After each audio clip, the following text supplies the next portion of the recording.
Muy buenas tardes a toda la audiencia. Soy Alberto Schiappapietra, soy responsable de la Oficina Regional para América Latina y el Caribe de la Fundación, le decía, WeWork GBC. Nosotros somos el miembro italiano de la Child Fund Alliance.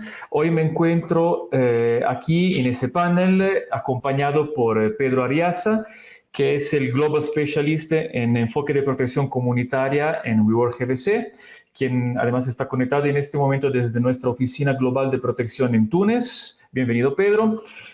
Nos acompaña también la experta en MIL de Educo Guatemala, Derly López. Bienvenida, Derly.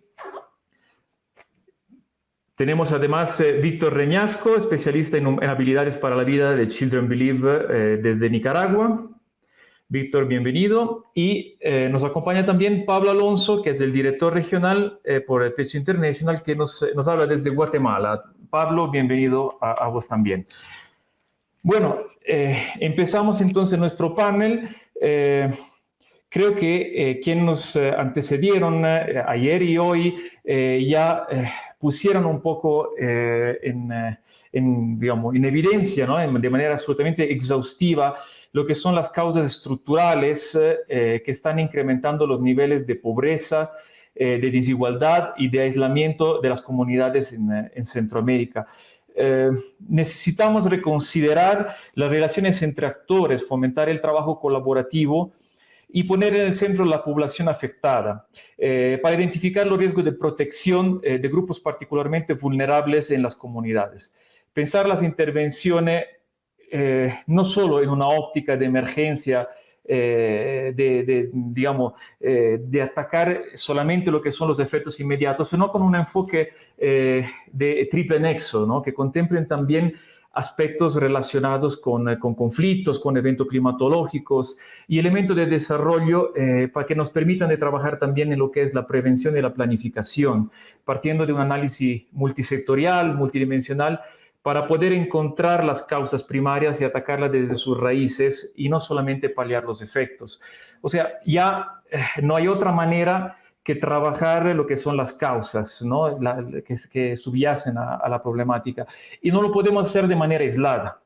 El desafío es demasiado grande y los recursos son escasos, lo han dicho todos los participantes a esta conferencia. Entonces hay que trabajar de manera coordinada entre actores de la sociedad civil, autoridades locales, autoridades nacionales, allá donde sea posible hacerlo, la comunidad internacional y la comunidad de donantes, ¿no? Desarrollando herramientas que nos permitan generar y compartir información por la toma de decisiones, la priorización de recursos, que pongan la comunidad al centro para que de beneficiaria la comunidad se vuelva la verdadera entidad articuladora, el sujeto de su propio desarrollo.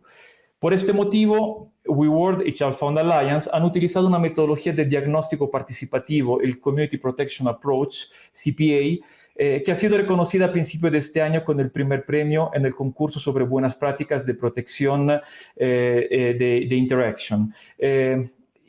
Con este instrumento hemos levantado información en 67 comunidades de Nicaragua, El Salvador, Guatemala y Honduras, además de realizar, y estamos todavía realizando, pilotos en paralelo con Techo, que nos acompaña justamente hoy, en Sudamérica, en todos los países afectados por la crisis migratoria venezolana. El CPA es una metodología que nos permite de hacer programación de protección integrada, impulsada por la comunidad, y que fomenta la movilización coordinada entre múltiples actores y acciones multisectoriales para dar respuesta inmediata a riesgo de protección y necesidades asociadas, enfocándose específicamente en las causas.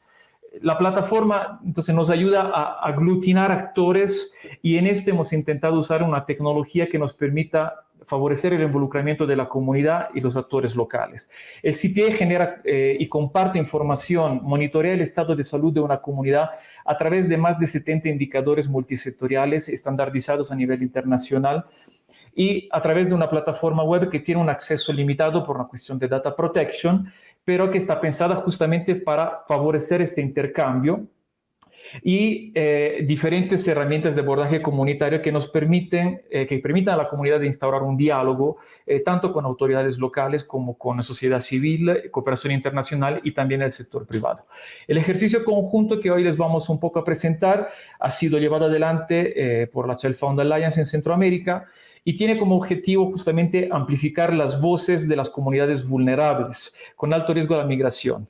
Y ahora estamos aquí justamente para compartir con todos ustedes aquí presentes no solamente los principales hallazgos y la información sistematizada que le vamos luego a proporcionar, sino también para ofrecerle una herramienta de trabajo conjunto, de diálogo, que nos permita a punto coordinar y nos permita empezar, digamos, a poner sobre la mesa posibles colaboraciones entre todos los que estamos justamente intentando enfrentar la crisis que vive la región.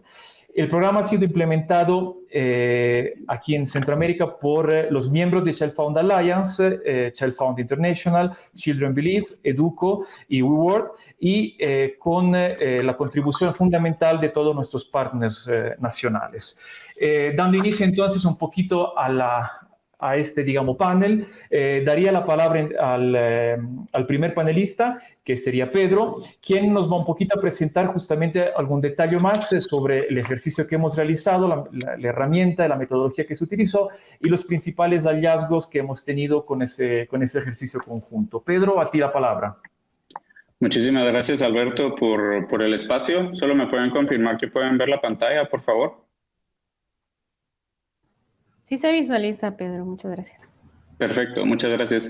Pues realmente es un gusto poder compartir con ustedes los resultados de este esfuerzo en conjunto. Durante mi intervención les voy a estar presentando, como decía Alberto, los resultados principales del ejercicio conjunto que realizamos estas organizaciones, tanto internacionales como locales, para identificar los principales riesgos de protección a través de este sistema coordinado provisto por el CPA.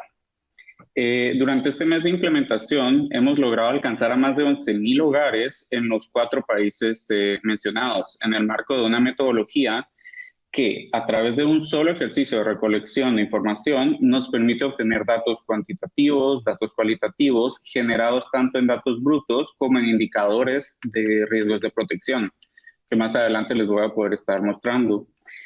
Actualmente en desarrollo también tenemos un sistema de desencadenantes que nos permite investigar a mayor detalle el entorno de protección y la identificación de grupos particularmente vulnerables en estas comunidades.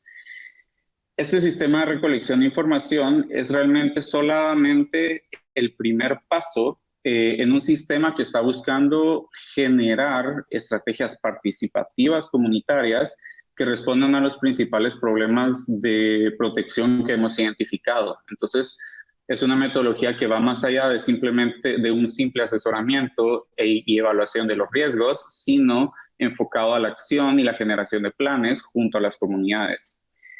Si me permiten, les voy a mostrar rápidamente la plataforma que les mencionaba mi compañero Alberto, donde ustedes pueden ir visualizando lo que ha hecho posible la sistematización y administración de toda esta información.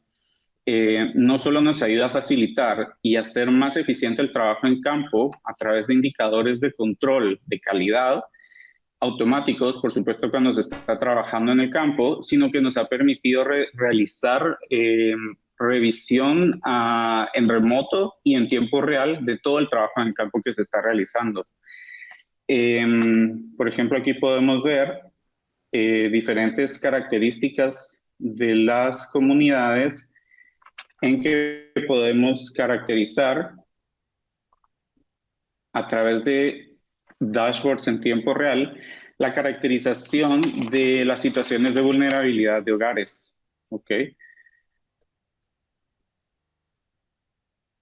Donde les puedo mostrar que hemos encontrado que de acuerdo con diferentes características podemos identificar como por ejemplo la cantidad de hogares con jefes de hogar que son adultos mayores o niños y genera esto una situación de que 1 de cada 5 hogares que hemos identificado son vulnerables.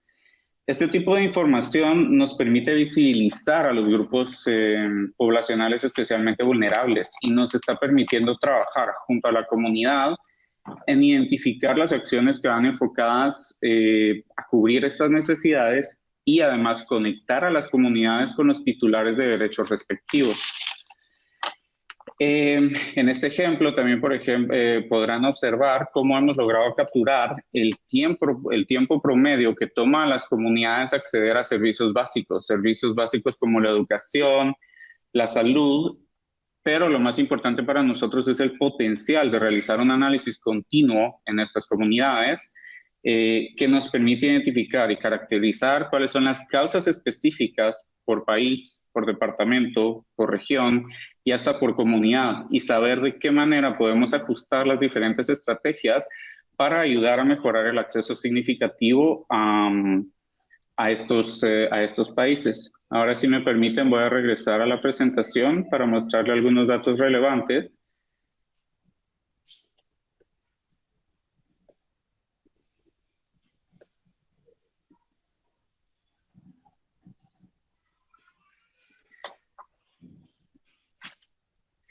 Donde, por ejemplo, lo importante de saber es que el CPA se está enfocando en la flexibilidad y adaptabilidad a los diferentes contextos, incluyendo crisis complejas, crisis emergentes y diferentes contextos alrededor del mundo. Por ejemplo, hemos podido identificar que en las comunidades evaluadas, más del 80% reportan haber tenido disminución de ingresos a causa de la crisis del COVID.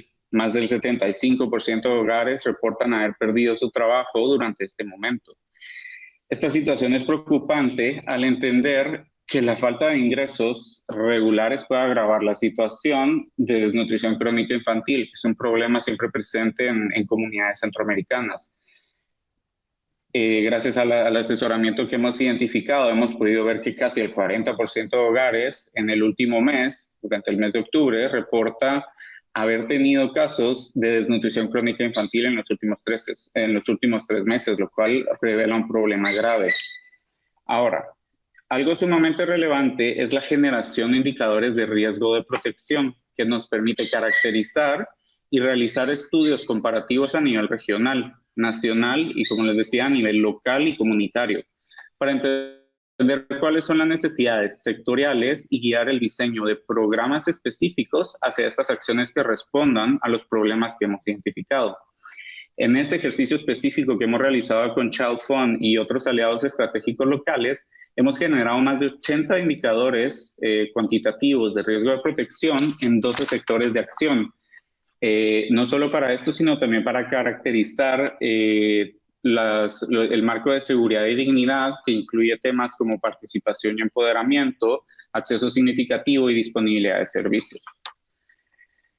La implementación de la CPA como herramienta, que es el mensaje que les quiero dejar, nos ha permitido trascender el estándar tradicional de trabajar como organizaciones puramente de asistencia humanitaria, y nos ha permitido superar retos de trabajo diario que enfrentan los equipos en el campo. La integración de los datos cuantitativos con datos cualitativos nos permite no solo obtener resultados en datos, sino encontrar el flujo de la información que nos va a ayudar a identificar las causas de estos riesgos de protección, así como las consecuencias y los mecanismos de afrontamiento que las comunidades enfrentan ante estos riesgos de protección. Muchísimas gracias. Le dejo mi palabra al siguiente panelista. Perfecto, muchísimas gracias Pedro por esta primera introducción al ejercicio. Invitaría entonces ahora a Derly, desde la experiencia, ¿no? La perspectiva, digamos, que pudo tener en Guatemala sobre la implementación del ejercicio, quizás la posibilidad un poco de destacar algunos de los indicadores que más digamos, han capturado la atención y sobre los cuales piensas que podamos ir trabajando también, porque no olvidémonos que este ejercicio no está finalizado simplemente a la recolección de información, sino que a la construcción ya de respuestas de manera conjunta. Adelante, Derly. Exacto. Muchas gracias, Alberto. Un gusto compartir con ustedes en este panel. Y pues dando respuesta a la pregunta, ¿verdad? Y continuando con el tema que Pedro iniciaba, también es importante hablar un poquito de los sistemas de monitoreo y evaluación en general. Sin duda son herramientas que permiten un proceso sistemático y necesario para comprender los riesgos de protección que pueden llegar a enfrentar las poblaciones en las comunidades más necesitadas. Sabemos que es un proceso que conlleva la recolección de datos, la revisión de estos y el análisis para luego utilizar toda esta información y poder brindar respuesta a estas necesidades identificadas. También nos permite detectar y diseñar esquemas que incluyan estos indicadores que mencionábamos, que son potenciales para brindar seguimiento oportuno a las problemáticas más relevantes y significativas, priorizando ante todo el bienestar de las niñas, niños y adolescentes, que es nuestro enfoque, ¿verdad? Entonces, también es importante el considerar que el monitoreo es ideal que se realice una vez iniciado el proceso y que este continúe durante todo el un programa o proyecto. En cuanto a la evaluación, es una evaluación sistemática de los procesos realizados, concentrándose en los logros planificados y alcanzados, teniendo en cuenta la cadena de herramientas que van relacionadas, por ejemplo, los insumos, las actividades, los productos, los resultados, impactos, entre otros. Entonces podemos decir que los procesos de monitoreo y evaluación permiten brindar este seguimiento oportuno a progresos de los programas diseñados para el alcance de los objetivos planteados, permitiendo guiar adecuadamente las tomas de decisiones para la gestión apropiada de recursos tanto económicos como humanos, ¿verdad? Que también son muy importantes. Sin olvidar el proceso de rendición de cuentas, que es en todo el proceso de la gestión vital para proporcionar estos resultados que necesitamos en las temporalidades que se definieron al principio. Y ahora enfocándome como un poquito más en el proceso de la experiencia que tuvimos del levantamiento de datos en relación con el CPA en Guatemala, pues se realizó en conjunto con las organizaciones representadas hoy en este panel y también con las socias locales. Fue primordial mantener una comunicación constante a través de los medios digitales y tecnológicos que teníamos disponibles, considerando la situación de pandemia por COVID-19. Al inicio del proceso, pues fue necesario realizar un pequeño diagnóstico para elegir las comunidades y los participantes que harían parte de este estudio. Se determinó en conjunto con las autoridades locales si las comunidades seleccionadas estarían en la disponibilidad de brindar esta información relacionada a los riesgos y a los recursos que tenían en común. Luego de estas confirmaciones que requeríamos, se procedió a realizar las planificaciones correspondientes para la aplicación del cuestionario multisectorial que mencionaban mis antecesores. Esto pues, nos proporcionará información en respuesta a 12 módulos que nos concentrábamos y que la herramienta del CPA los menciona así, ¿verdad? Dentro de estos módulos podemos mencionar los datos sociodemográficos, los datos de transporte, desastre, documentación legal y refugiados, también educación, salud, medios de vida, entre otros, ¿verdad? También es importante mencionar que durante todo este proceso se manejaron una serie de aspectos transversales en donde se contemplaron los temas de confidencialidad, innovando la participación de los representantes de las comunidades según los grupos etarios que se convocaron. De igual forma, se mantuvo un monitoreo de calidad de los datos que se estaban recopilando para que de esa manera se garantizara que los datos eran apegados a la realidad. También fue un proceso laborioso, pero lleno de satisfacciones por los resultados que hoy estamos presentando. Y el contar con el apoyo de los actores claves pues fue primordial para poder lograr todo lo que se había planificado desde un principio. Todo este proceso pues se realizó y los estudios anteriores nos confirman, ¿verdad?, que los riesgos que se identificaron de protección que enfrentan las comunidades y los grupos vulnerables, es decir, las niñas, los niños, los adolescentes, mujeres, entre otros, están presentes, ¿verdad? Y dentro de estos riesgos, los más relevantes que se hicieron evidentes en este diagnóstico, puedo mencionar, por ejemplo, el poco acceso al agua potable, la falta de recursos económicos para brindar la educación a los niños, niñas y adolescentes, el poco o el nulo acceso a los servicios de salud básicos, el contar con viviendas dignas, la desnutrición crónica, complicaciones climatológicas, entre muchos otros, ¿verdad? También adicional a esto, la falta de interés que en algunas oportunidades pues también se muestra de parte de las autoridades que necesitamos que den respuesta, ¿verdad?, a estas necesidades que se identificaron. También es importante considerar que para que todos estos procesos de monitoreo y evaluación se lleven adecuadamente, es requerido el compromiso genuino de aquellos actores principales desde las mismas poblaciones de enfoque pasando por las autoridades locales hasta los colaboradores de las instituciones que estamos a favor de la niñez y de la adolescencia. Como mencioné anteriormente, este proceso se realiza en apoyo estratégico de las socias locales, considerando algunos factores que creo que son bastante importantes el recalcar y tenerlos en cuenta. El número 1, la confianza que se ha creado y fortalecido con las personas en las comunidades. Eso nos ayudó bastante el poder llegar ahí con ellos y que ellos tuvieran la confianza de brindarnos esos datos. El mismo reconocimiento que los pobladores nos demostraron durante todo el proceso también fue muy valioso. El historial de los programas de apoyo a favor de quienes más lo necesitan y el trabajo colaborativo que fue vital para que todos estos procesos se puedan llevar a cabo. Es importante también recalcar que sin el respaldo de las socias locales, los programas y los proyectos diseñados para el bienestar de los más necesitados no fuera posible. Y teniendo esto en cuenta, queremos aprovechar este espacio, ¿verdad?, para enviarles un enorme agradecimiento a quienes estuvieron con nosotros y todavía están, ¿verdad?, comprometidas en este proceso para llevar adelante todo lo que estamos realizando, ¿verdad? Y agradecerles por lo que hoy estamos presentando acá. Entonces, muchísimas gracias por el espacio.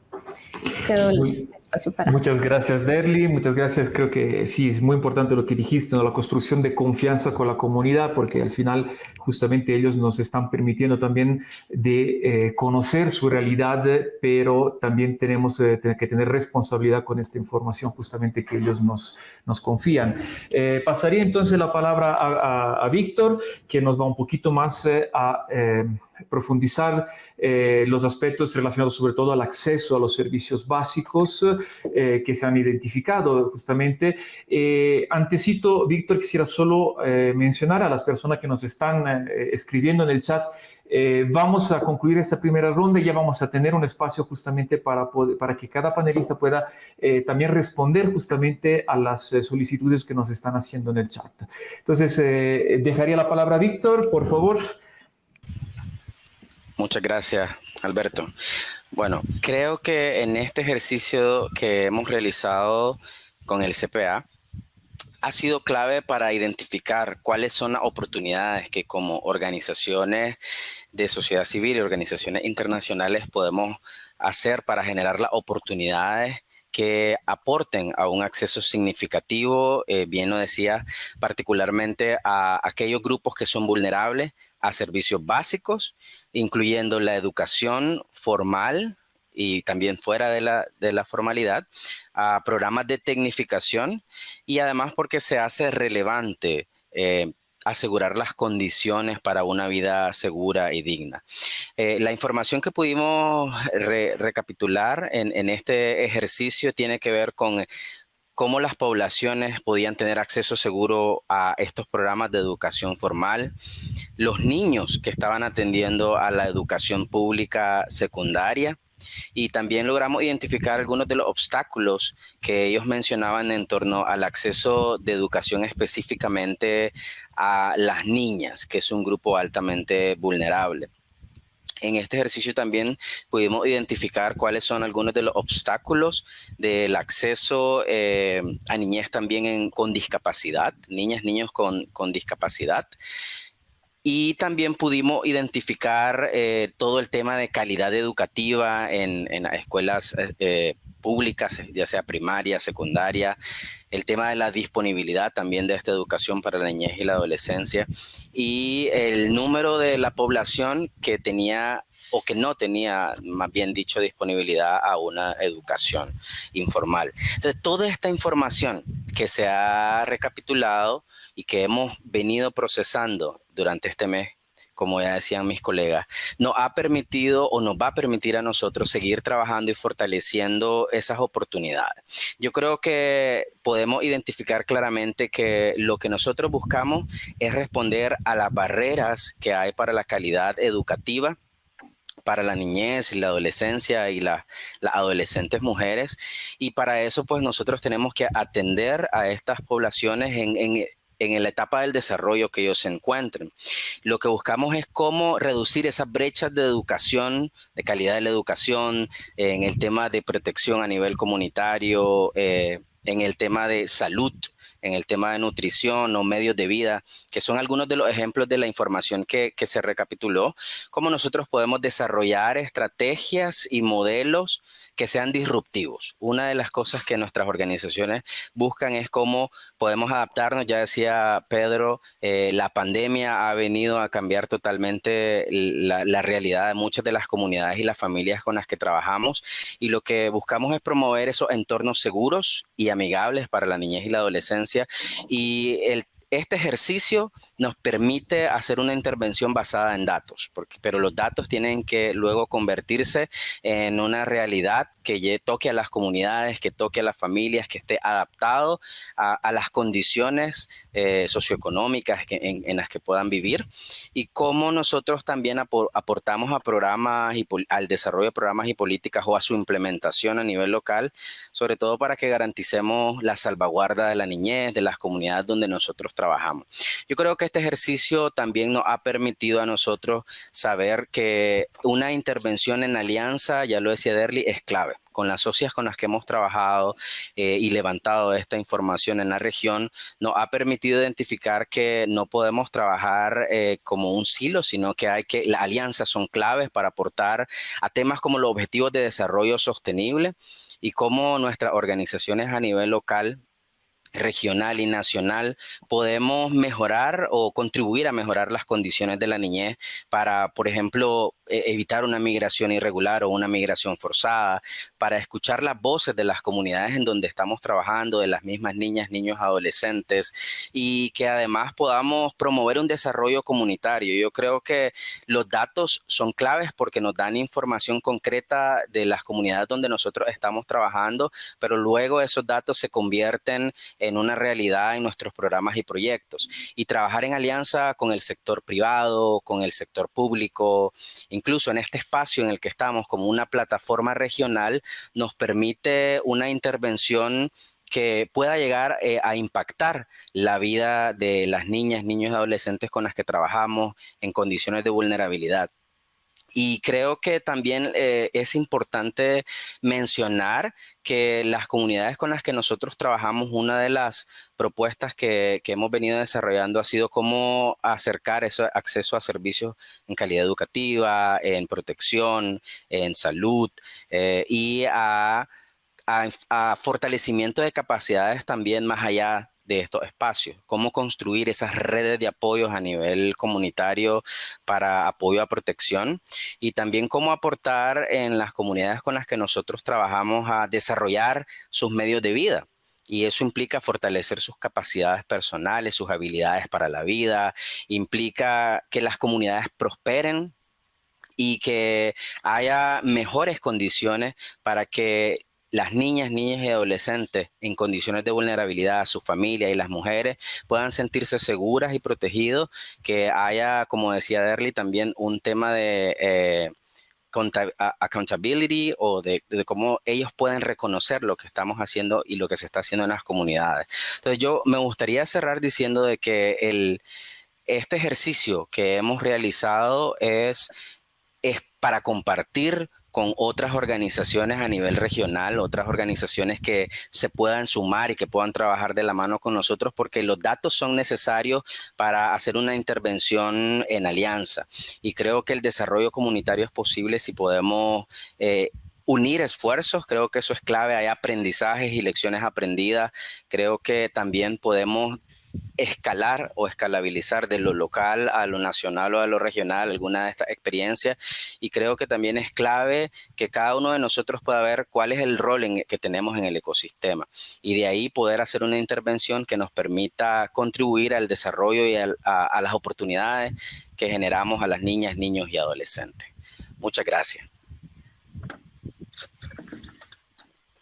Muchísimas gracias, Víctor.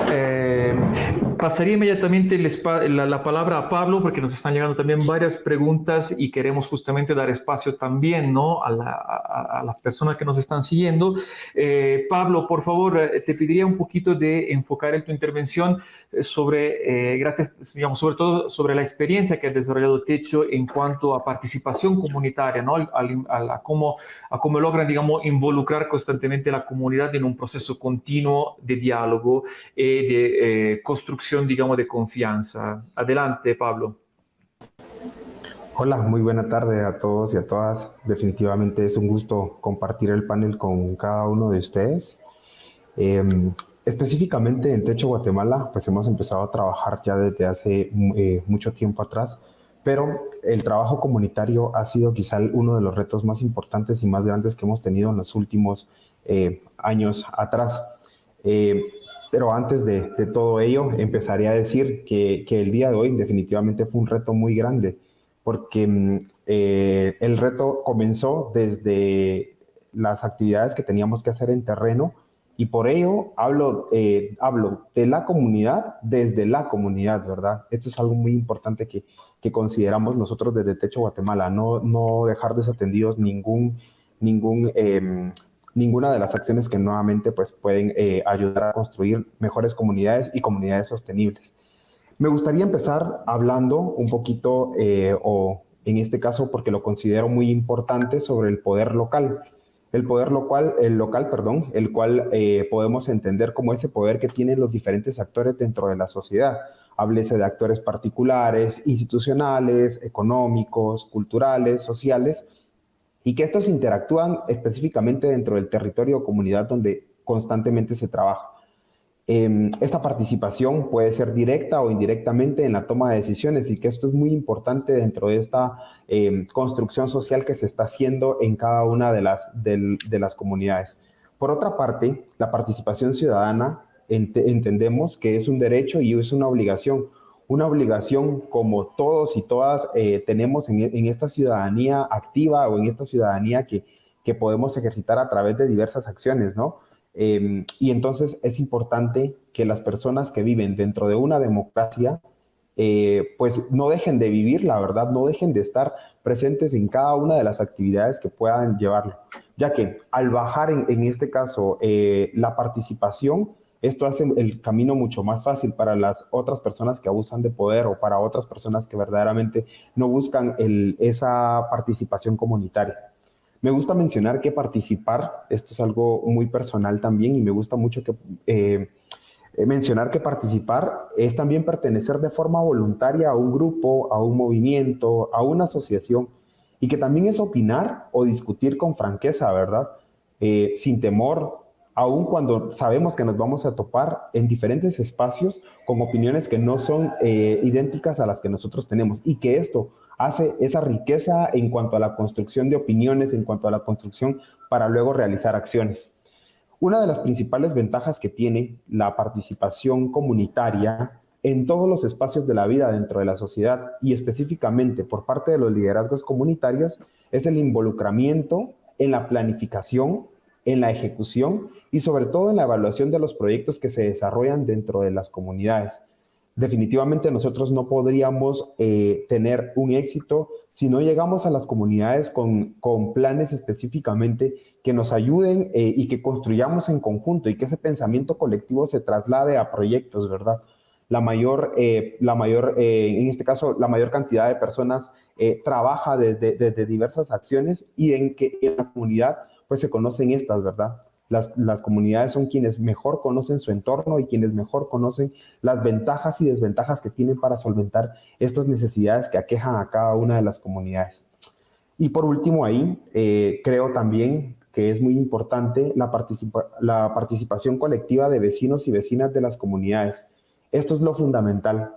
¿Y por qué? Porque dentro de las comunidades se van creando lazos de confianza, mejora de las relaciones entre los liderazgos, y se va creando ese tejido social que nos hace desarrollarnos dentro del entorno, dentro de la cooperación, dentro de las instituciones, organizaciones, y específicamente a la ciudadanía que está dentro de las comunidades más afectadas o con muchos derechos vulnerados. Si de algo estamos convencidos, y esto lo digo quizá a raíz de todo este constructo que hemos hecho, es que no hay una sola ruta, ¿verdad? De que la ruta no puede estar trazada muchas veces y que esto va a depender mucho de los liderazgos, porque las rutas van a variar específicamente de la organización, participación y sobre todo de las nuevas estrategias que se generen en campo, en terreno y en cada una de las actividades que se hacen, para que las comunidades no sigan teniendo esos derechos violentados ni vulnerados, y sobre todo para que todos y todas estemos mucho más cerca del lugar en el que queremos vivir.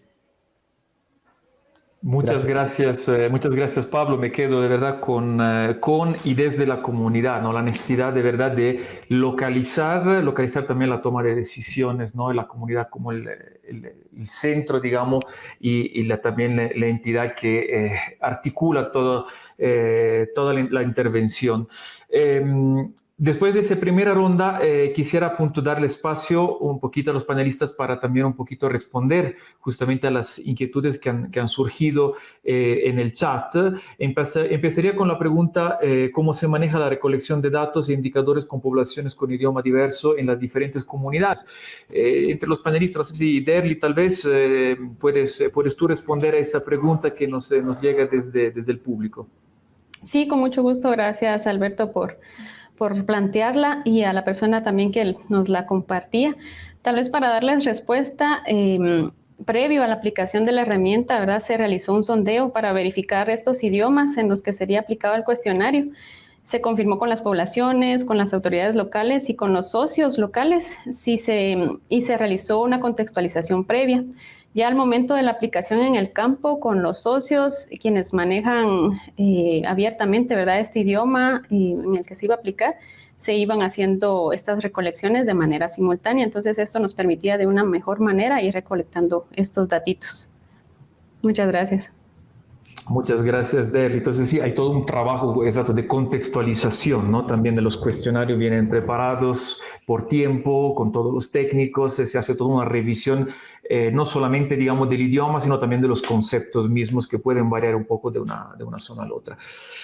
Hay otras preguntas que, bueno, quizás Pedro podrías tú responder porque van un poco en la dirección de la posibilidad, digamos, de poder acceder a la plataforma, y hay algunas preguntas también sobre la tipología de preguntas que se realizaron, si se realizaron, por ejemplo, recolección de datos sobre violencia en los hogares y otras similares. Entonces, tal vez, Pedro, te dejaría a ti la palabra rápidamente para poder contestar.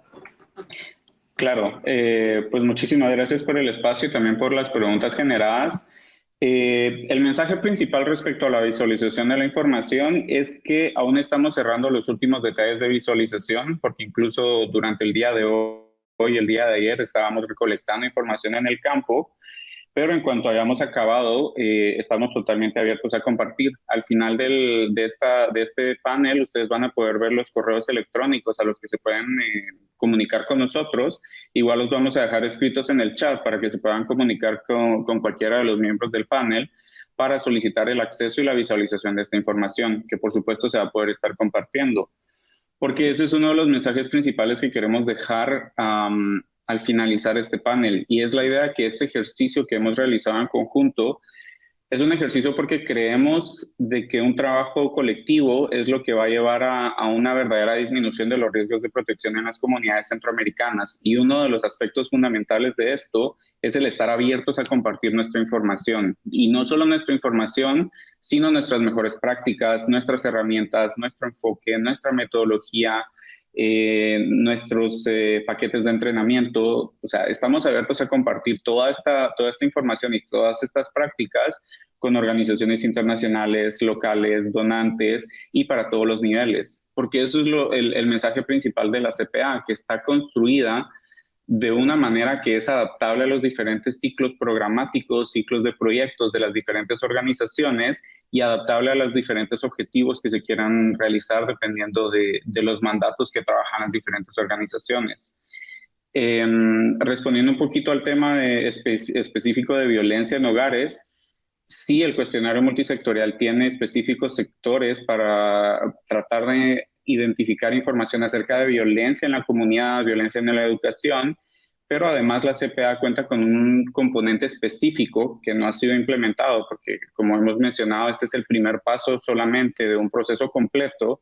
Existe un proceso adecuado de identificación que se conoce como enfoque de protección individual, que está enfocado a justamente identificar a estos grupos vulnerados y estos grupos con necesidades específicas que requieren otra atención diferente, más allá de enfoques multisectoriales que requieren de acciones humanitarias de respuesta inmediata, por ejemplo. Pero sí existe un proceso y herramientas completamente diseñadas a responder a este tipo de necesidades de violencia de género, violencia contra niños y otras formas de violencia y vulnerabilidades para grupos específicos en las comunidades y en familias y en hogares. Perfecto, muchísimas gracias, Pedro. Quizás preguntaría un poco, una pregunta quizás para todos los panelistas, les pediría si pueden contestar muy rápidamente para tener luego la posibilidad de poder hacer otra ronda. Le estaría preguntando, un poquito reflexionando sobre los principales riesgos de protección identificados en las comunidades. ¿Cuáles serían, según ustedes, las estrategias principales para asegurar el apoyo a la población afectada, ¿no? Para reducir la vulnerabilidad y mejorar la capacidad de enfrentar estos riesgos por parte de la comunidad misma? No sé si, Derly, podrías tú empezar, ¿no? Entonces, ¿cuáles han sido los principales riesgos y cómo piensas que se podrían enfrentar? Gracias, Alberto. Nuevamente, pues según la experiencia vivida en Guatemala, podría mencionar que dentro de los riesgos más relevantes en las comunidades y considerando las complicaciones que se han dado también por la pandemia, son la falta de educación para niños, niñas y adolescentes, la falta de inversión en la infraestructura de las poblaciones más alejadas, el acceso del agua segura para el consumo humano, la seguridad alimentaria que se tiene tan en deuda, ¿verdad?, de parte del Estado en general. Pienso que estos tal vez serían como los puntos más relevantes del ejercicio que se hizo a nivel de Guatemala. Muchísimas gracias, Derly. Víctor, la misma pregunta, digamos, entonces, ¿cuáles son los riesgos identificados y cuáles serían, digamos, un poco las estrategias, ¿no?, de respuesta? Sí, agregaría lo que ha dicho Derly, el tema de género. Creo que es uno de los temas también que ha surgido en este ejercicio que hemos hecho, el tema de protección que ya lo había mencionado Derly, y el tema de los medios de vida que en algún momento yo también había mencionado. Creo que una de las estrategias para poder atender a estos resultados era el trabajo a nivel de construcción de redes de apoyo a nivel comunitario. Creo que esa es una de las acciones que podemos nosotros proponer. Ya ahorita Pedro decía, también tiene que ver con cómo fortalecemos las capacidades individuales de las personas, niñas, niños y adolescentes, que son en este caso con las que nosotros trabajamos, pero también cómo les ayudamos a ver esos servicios de apoyo que puede haber a nivel local, las organizaciones con las que nosotros trabajamos y que puedan tener la oportunidad de apoyarles a mejorar esas condiciones y a reducir los riesgos que hay en torno a la protección.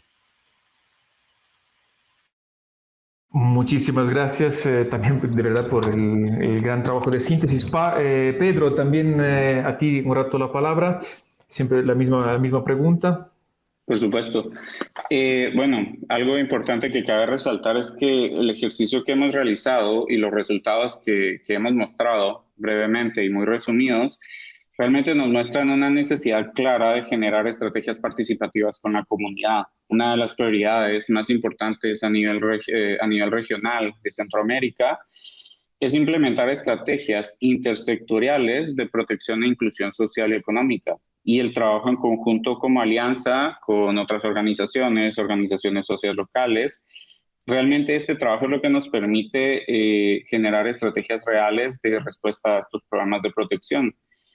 Y claro, dentro de la CPA el primer paso claro es el levantar esta información y es el ejercicio que hemos iniciado, pero debemos ir más allá. El objetivo más importante es generar estrategias concretas que respondan a estos problemas de protección junto a los miembros de la comunidad. Y eso es uno de los mensajes y pilares importantes del CPA. Y es de que ponemos de nuevo al centro de cualquier intervención, de cualquier levantamiento de información, a la comunidad. Y estamos generando junto con ellos estrategias que permiten colocar a diversos actores, autoridades, organizaciones, sociedad civil, a buscar un objetivo y resultado común en los proyectos y programas que estamos desarrollando. Perfecto, muchísimas gracias, Pedro. Una pregunta ahora dirigida a Pablo. De acuerdo con tu experiencia, Pablo, ¿cómo se puede medir el impacto real del trabajo de protección de las comunidades, su nivel de empoderamiento, su involucramiento? Sé que Techo tiene bastante experiencia, desarrollado bastante capacidades justamente sobre ese tema de la medición del impacto. Ok, muchas gracias. Creo que lo importante de todo esto es específicamente que sepamos que a través y a raíz de instrumentos como la CPA nos ha ayudado específicamente a tomar en cuenta el tema de representación de mujeres y el posicionamiento que ellas tienen en los liderazgos comunitarios. Y creo que esto es evidentemente es muy importante para todos y cada uno de nosotros y saber sobre todo las relaciones que están pasando dentro de la comunidad. Yo creo que si hablamos un poquito acerca de la importancia o el impacto que tenemos dentro de las comunidades, es el que las mismas comunidades respondan, en este caso, respondan de una manera adecuada y que se comprometan al desarrollo, porque creo que nosotros podríamos generar muchas estrategias y podríamos generar incluso muchas herramientas, pero si en realidad las mismas comunidades no están siendo llevadas adecuadamente a las comunidades y ellas no las están percibiendo y no se están apropiando de estas herramientas, va a ser muy difícil el acceso al desarrollo y específicamente a la organización y participación. Muchísimas gracias, Pablo. Hay una pregunta interesante de José López para los panelistas sobre justamente cómo se aborda la situación de las personas adolescentes jóvenes y las personas LGBTIQ+, dado que están discriminados sea en la casa, sea en la comunidad, en la calle y en los centros de estudios. No sé si quién de los panelistas quiere dar una respuesta a José.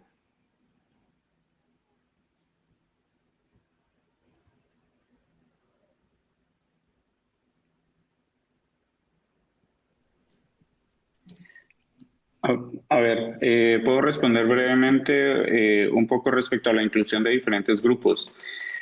Cuando vamos a definir la manera en que vamos a intervenir con los diferentes grupos comunitarios en los diferentes contextos, porque estamos implementando el CPA en más de 14 países en diferentes regiones y continentes, uno de los pasos principales es definir las características estructurales que definen una comunidad para saber cómo estas características estructurales tienen conflicto entre ellas para el levantamiento de información. Es decir, definimos nuestras características estructurales básicas como género, edad, situación de discapacidad, por ejemplo, y ahí es donde consideramos qué pasaría si levantamos la información en un solo grupo de hombres, mujeres y otros géneros identificados. Entonces, la importancia es definir cómo entran en conflicto o no en conflicto estos grupos para poder hacer la inclusión y visibilizar a los diferentes grupos presentes dentro de una comunidad para identificar los riesgos de protección. Justamente el día de ayer había un panel específico respecto a visibilizar y recolectar la información de violencia por identidad de género y orientación sexual. Y uno de los puntos específicos que mencionaba y que se hacía comentarios era la necesidad de contextualizar incluso dentro de un mismo país las diferentes regiones urbanas y rurales, porque las personas de la comunidad LGBTIQ enfrentan totalmente diferentes situaciones en un área urbana a un área rural. Y esto es algo que permite realmente el proceso de la CPA y es contextualizar a un nivel específico las necesidades que se tienen que identificar respecto a los diferentes grupos existentes en una comunidad o en un territorio. Muchísimas gracias, Pedro. Pasaría a quizás la última pregunta, ya que nos queda, digamos, ya 10 minutos para completar nuestro panel, que es un poco la pregunta desafiante, la pregunta que quizás un poco a todos nos preocupa, y es justamente cómo aseguramos la sostenibilidad de un trabajo conjunto de organizaciones trabajando en el sector de protección, ¿no? La sostenibilidad es un poco el grande desafío. Pediría entonces quizás a Víctor de empezar primero como respuesta, ¿no? ¿Cuál podría ser la clave para una sostenibilidad de ese trabajo que estamos empezando y que quisiéramos también cada vez que involucra más actores, más stakeholders del área centroamericana? Gracias, Alberto. Sí, creo que eso es clave. Siempre nuestros programas y proyectos están en búsqueda de cómo hacer sostenibles estos procesos. Yo creo que Pedro nos ha dicho también que vamos a tener acceso a la plataforma. Entonces, esa oportunidad de poder obtener acceso a datos y al levantamiento de información nos va a permitir dejar fortalecimiento de capacidades en organizaciones socias con las que nosotros trabajamos, en nosotros mismos como organizaciones de la Alianza Child Fund, y además nos va a permitir que nuestra programación que está basada en derechos pueda incluir de manera certera cuáles son esas causas estructurales y cuáles son esas causas que están padeciendo la niñez y la adolescencia, o que viven la niñez y la adolescencia y las poblaciones en situaciones de vulnerabilidad con las que nosotros trabajamos. Entonces yo creo que eso nos va a permitir a nosotros poder crear programas y proyectos que estén alineados a brindar una respuesta, a mejorar las condiciones de la niñez y la adolescencia para reducir los riesgos de protección. Gracias. Gracias, muchísimas gracias, Víctor. Pablo, dejaría la palabra a Pablo en este momento para responder.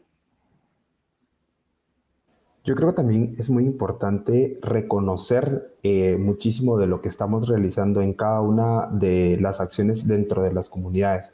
Es muy importante también que sepamos que todo lo que estamos haciendo tiene un impacto sumamente grande, y específicamente un impacto que puede llegar a tener muchas más formas de trabajo en conjunto dentro de cada uno de los vecinos y vecinas de las comunidades. Gracias, Pablo. Dejaría la palabra a Derly. Gracias, Alberto. Tal vez añadiendo a lo que los compañeros han mencionado, pienso que también es importante tomar en cuenta el tener como este respaldo de las autoridades locales para poder presentar en algún momento estas propuestas de mejora o fortalecimiento de las comunidades. Y tal vez también, que seguramente es importante, es la gestión e inversión estratégica de fondos, ¿verdad? Para poder brindar respuesta para solucionar o al menos disminuir de alguna manera estos riesgos de protección que se identificaron en todos estos procesos. Muchas gracias, Derly. Pedro, para concluir esa ronda. Perfecto. Muchísimas gracias. Bueno, el mensaje principal es que como organizaciones que trabajamos en el sector de protección es que debemos salir del mito que la protección es solo una intervención de acción humanitaria. Lo que nosotros como alianza debemos considerar es un enfoque de protección integrada, el cual no ayuda no solo a intervenciones de emergencia, sino a intervenciones más sostenibles. Por ejemplo, entre ellas la operatividad del nexo. Tenemos diferentes actores actuando de manera coordinada, con diferentes mandatos, con un objetivo común, que es el reducir y disminuir los riesgos de protección. Una de las ventajas principales del CPA es que es un enfoque, como hemos visto, multisectorial, que permite proveer evidencias a los diferentes donantes, a diferentes sectores de intervención, diferentes mandatos. Y con esto lo que quiero hacer es una invitación a todos los actores que están aquí reunidos a que pensemos juntos en ajustar y cómo adaptar diferentes mecanismos de apoyo a la población afectada, o por lo menos que utilicemos un análisis con este enfoque que es llevado a cabo de otros actores, no solamente generando un importante elemento de sostenibilidad, sino que nos apoya a que varios actores puedan trabajar en sus diferentes áreas, llevando un mismo tipo de información con herramientas adaptables a los enfoques propios, alineados a los objetivos institucionales, pero siempre de nuevo con un único objetivo, que es la reducción de riesgos de protección. Por último, los quiero dejar con este último punto. El levantamiento de datos que hemos realizado es solamente el primer paso para la generación de planes participativos comunitarios, como lo había mencionado anteriormente. con los miembros de la comunidad, que nos apoyan a poner a las comunidades de nuevo en el centro de cualquier intervención. Y con ello implementar un sistema completo de monitoreo continuo para la evaluación del sistema de protección y el entorno de protección de las comunidades. Como ejemplo, en otro contexto donde hemos implementado y desarrollado esta metodología desde hace más de 5 años, trabajando con más del 80% de comunidades en el territorio de riesgo de este país, hemos identificado más de 4.900 actividades en 12 sectores de acción implementadas por más de 26 actores diferentes, entre organizaciones nacionales, internacionales, autoridades y sociedad civil. Cada uno de estos actores, como pueden imaginar, tienen mandatos, programas, proyectos, sectores y modelos diferentes, pero todos utilizando un mismo sistema y un mismo enfoque de protección integrada, permitiendo que todas las acciones estén respondiendo al mismo problema y tener un efecto real en la causa de los riesgos de protección identificados. Entonces, mi invitación es esto, dejarlos a que conozcan, estén abiertos a pedir y preguntar la información que nosotros estamos dispuestos a compartir. Muchísimas gracias, Pedro. Y para cerrar, creo que sí, el mensaje que queremos hacer llegar justamente con ese panel, reforzando lo que ya dijeron los compañeros, ¿no? La importancia de, digamos, generar información, pero la importancia también que esta información circule, que esta información sea de utilidad en primis para la comunidad y que sea compartida entre todos los actores, sean ellos comunidad de donantes, comunidad de sociedad civil, comunidad internacional, y allá donde sea posible también a los actores locales, las autoridades, porque lo que se trata es justamente optimizar los recursos, hacer una planificación conjunta y optimizar lo que son los recursos que se tienen a disposición y las complementariedades que hay en el terreno de todas las organizaciones que ahí trabajan, ¿no? Entonces, es un invito que una vez más extiendo a toda la comunidad que hoy está aquí reunida en este foro. Como dijimos antes y ya pusimos en el chat, contáctenos, en pocos días ya va a estar disponible el acceso a la plataforma. Como decíamos en un inicio, claramente no es una plataforma pública porque hay un tema también de data protection, pero sí, si hay organizaciones que quieran tener acceso, claramente vamos a hacer un proceso también de inducción y se le puede dar el acceso para que también colaboren. También si hay organizaciones que están interesadas a sumarse el esfuerzo y quieran por su lado también empezar a recolectar información para generar más y más datos justamente sobre la situación de las comunidades donde trabajan. Con esto yo daría por terminado este espacio, agradeciendo de verdad a los organizadores del evento.